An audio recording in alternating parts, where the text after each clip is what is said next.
Grabe guys, so, ang bilis niya magputo ng kahoy guys. So. Sipin mo sa pinakatuktok hanggang paba yung taas ng puno na yan.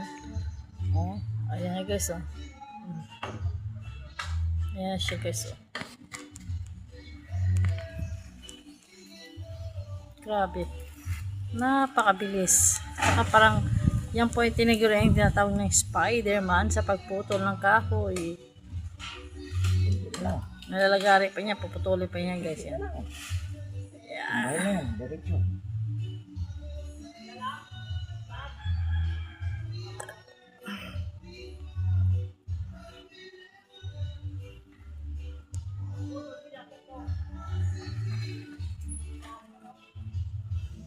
Parang sisiw lang sa kanya guys, oh.